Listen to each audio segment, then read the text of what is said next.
Hey everyone, so it's Hearth and welcome back to my channel. On today's video, we're talking about low energy witchcraft and the tips and techniques that you might want to apply if you are struggling.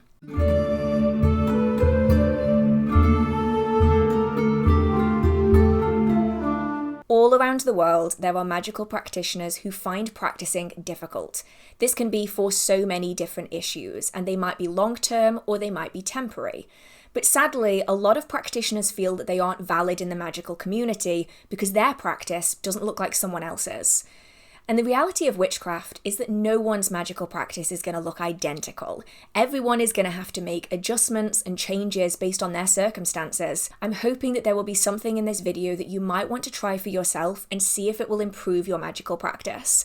And if you have anything that I've not included in this video that you find to be incredibly useful for you, do let us all know down in the comment section, because I'm sure that there will be someone out there who will so appreciate the piece of advice that you have to give. So with that being said, I have 4 topics that I want to touch on. We have precharged spells, we have inner work, long-term workings, and passive items. So let's start at the very start with precharged spells. This can mean a lot of different things. It can be an entire working that's pre-done for you or that you've pre-done for yourself. It can also mean items that are pre-charged with your energy so that when you're feeling particularly low, you're able to draw on this energy that you had at an earlier point in time. Now let's start with ingredients first. So we're talking crystals, we're talking candles, we're talking herbal blends and incenses, the things that we are adding into our spells and rituals. These can all be pre-charged with energy so that we can draw on it at a later point. So if you do work with lunar energy or solar energy, you can leave them out in different moon phases and at different points of the day so that you can charge those items to draw on it later. So a good example is if you know that you do quite a lot of cleansing workings, charging some candles in a particular colour, say for instance grey or black or white, under the light of the new moon is a really good way of having that energy to draw on later. It means that you're less reliant on adding your own energy into the spell or ritual. Instead, there's already energy that you can build on and work with. If you know that you use a lot of crystals for healing and perhaps the full moon energy is really what you want to work with, then leave out your crystals during the full moon to make sure that they are nice and charged so that when you are low energy and you do need to use them, you have something that you can then draw on. Now, it doesn't have to be lunar and solar energy. It can also be calling on different spirits, different deities to bless and charge items. It can be working with different elements and different elementals to do the same. It can be using your own energy to direct it into an object so that you can then call upon it later, in a way creating your own temporary magical battery. Now, by doing this, it means that if you've charged a candle for prosperity a month in advance, you can use that energy if you do need that working, but you don't have the energy to work with at that given moment. You have something pre-done that you can draw on. Now, there's a few different ways that you can do this. Typically, I like just holding an object in my hand and funneling all of my energy into it. Some people might want to implement chanting, dancing, singing. It's really whatever you feel capable of doing at that given moment. Now, there's lots of different additional ways that you can do this. So for instance, if you have got a candle and you want to pre-charge it, you might want to fill it with your energy and you might want to carve a sigil into the front of that to really imbue that energy even further into it. I typically, when I'm done charging an object, will tap it 3 times on the table as a way of sealing that energy in so that then I can call upon it at a later point. If I've pre-charged something like a candle or a crystal and I really don't want that energy to be contaminated with anything else, I'll often wrap it in a piece of cloth. Often this would be a black cloth, but it really depends on what you have access to, and keep it separate from other objects that are high energy so that it isn't being altered in the interim between when you've charged it and when you're planning on using it. Now, of course, the energy will fade over time, but I typically find that a month to 2 months later, the energy is still pretty strong. By the time you get to the 6-month mark, that energy is definitely depleted, but this is where we can also implement charging in lunar and solar energies so that we can bolster that energy a little bit more if we have noticed it waning slightly. Now, we can also do this when it comes to things like herbal blends, oils, and incenses. When you are feeling like you have the energy to be able to put into that, create those items with lots and lots of energy. If you've got a pre-charged incense, you can then implement that inner working at a later point when you do feel like you're struggling. This also applies to oils, herbal blends, and the like. So it means that while that working might not be pre-done for you, all of those items that are going into, say, that prosperity working are already highly charged. So say, for instance, you've already charged a golden candle and you've got a sigil for prosperity carved into the front of it. It is pre-done, ready to go. You've got an oil, and all you need to do with that oil is give it a little bit of a shake. It's already charged. All of those items are very potent inside. All you have to do is dress that candle. If you have an incense that's designed for prosperity that you've pre-charged, you can light that at the same time. You can call upon any deities and spirits if you feel like that's something that you want to do in your practice. You can call upon elements and elementals if that's something you feel comfortable with. And then perhaps you also have some citrine or some green aventurine that you've charged in the light of the full moon that you also want to add into that working. Suddenly all of your items contain a lot of pre-done energy. And so all you have to do is link all of those items together and you've got yourself a really, really powerful, energetic working. And it's a way of making it easier. I mean, even if you just struggle with time, say you're just a really busy person, by charging all of the items when you can and in advance, it does mean that you can then use them at a later point very quickly and effectively. Now, another way of doing this is to completely pre-do a spell or working ready for a later point. And for me, I primarily do this with candle magic. Now, within my shop, I sell a lot of spelled candles, and that's exactly what these are for. These are designed to be pre-made workings where you just light a candle, focus on your desired intention, perhaps link it to yourself or a certain situation, and then allow the candle to burn down. Now, you don't have to pre-buy these from a magical practitioner. This is something that you can carry out for yourself. You are essentially doing the entirety of that working when you have the ability to do so, keeping it in a safe, secure place away from other altering energies. And then at a later point, you can link it to yourself by using tag locks like petitions or photos or signatures or objects. And you can then use that working when you don't have the energy to do it all for yourself.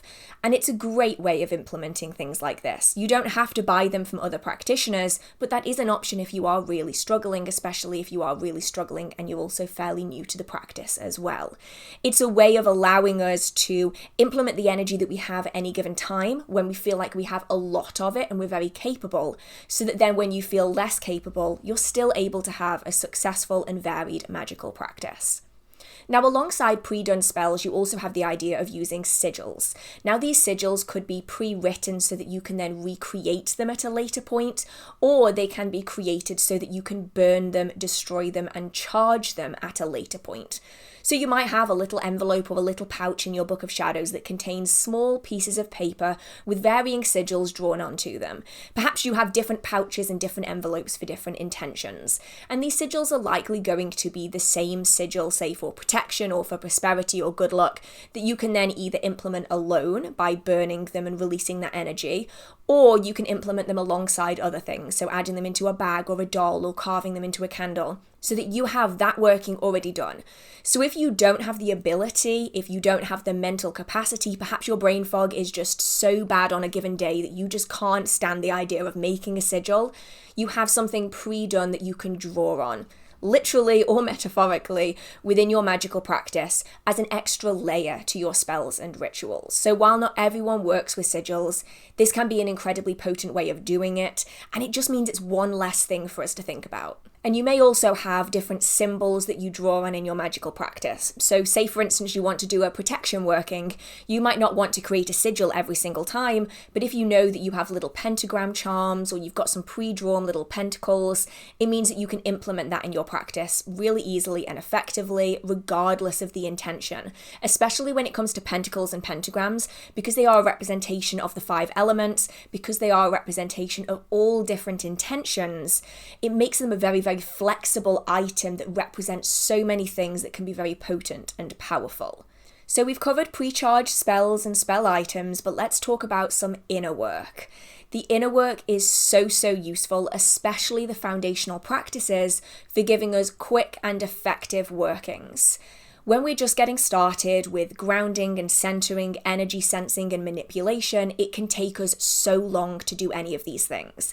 It could take 20-30 minutes just to center and ground, whereas when you're very well practiced and very well versed in something, it could take you 2-3 minutes max. And this is going to make a massive difference if you do struggle with your time, with your energy. It means that it takes you a fraction of the effort and a fraction of the time to be able to carry anything out. So I would recommend getting your centering, your grounding, visualization, energy work down.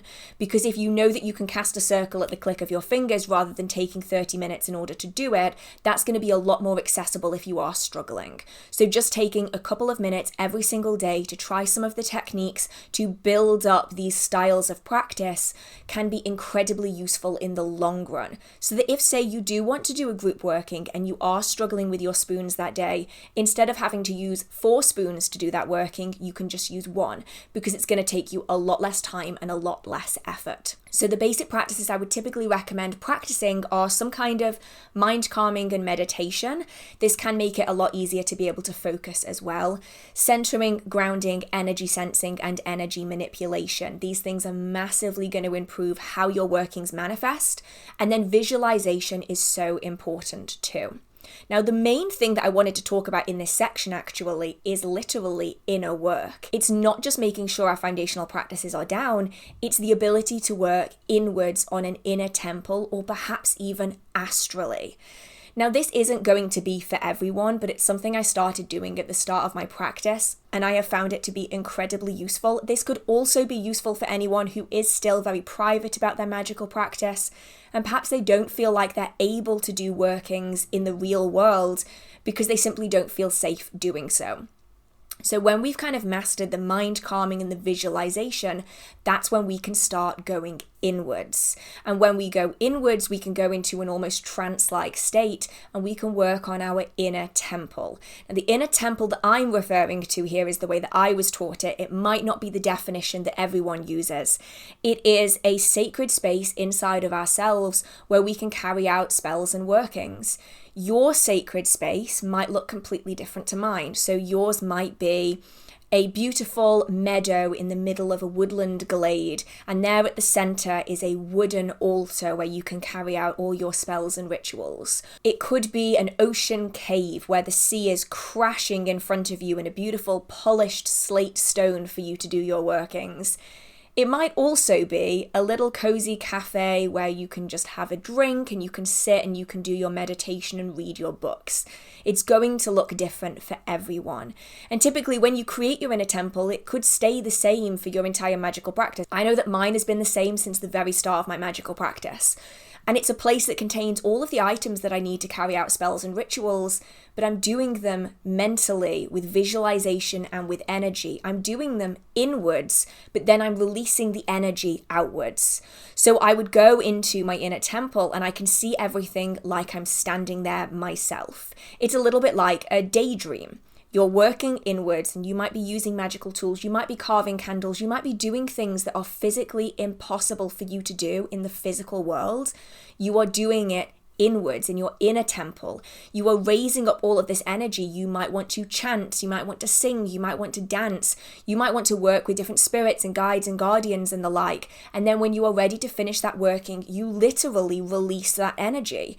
And it can manifest things in the physical world, even though you've not done any of that working physically. You've done it all in here, but you can release it with your energy manipulation into the physical world to gain physical results from something you've done inwards.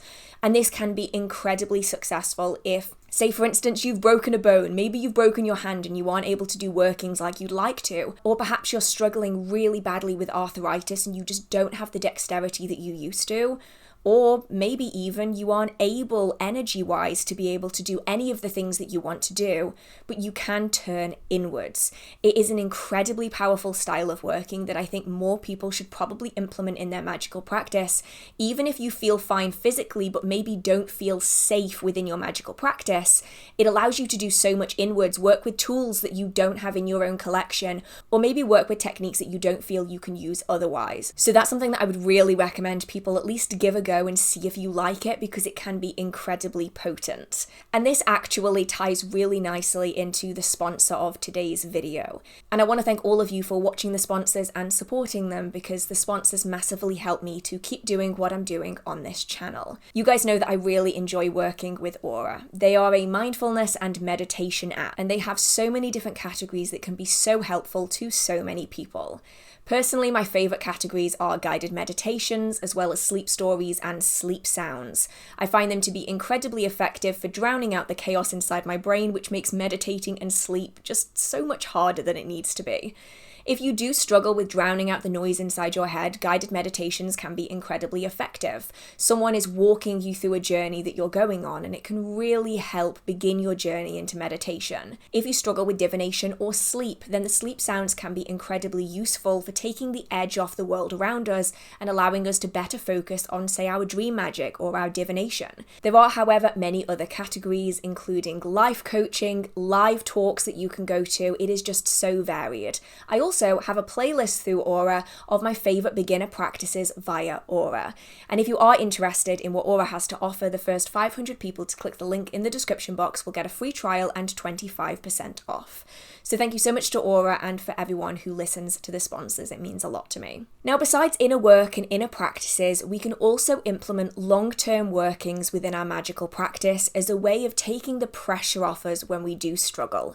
These long-term workings can look like many different things. It could be a really big candle that is stuck full of pins, and it allows you to burn a section of that candle every night or every week so that you can manifest your goals long-term. So if you do struggle, say for instance with protection magic, you might want to have a large black candle, and that black candle is filled with your energy, and every month you might want to be charging it in the light of the full moon to re-energize that working. Pins may have been placed at intervals down the length of that candle so that you know how long to burn it for before you snuff it out, and then you can dress that candle with pre-charged oils and herbs so that it's pre-done, ready to go. And that way, when you feel like you need protection, light the candle, allow it to burn down till the pins fall out, snuff it out, and then repeat the process for the next week, month, year, however long you want to be burning it down for. Some of my protection candles I've had for more than a year. I will light them whenever I feel like I need additional protection, and when I feel like the difficulty has passed, I will snuff them out, set them to one side, and come back to it at a later point. I'm not redoing that candle every single time. I'm using that same candle that's pre-energized every single time, and if it needs a little bit of an extra boost, there's different cosmic events that I can work with as and when I need to.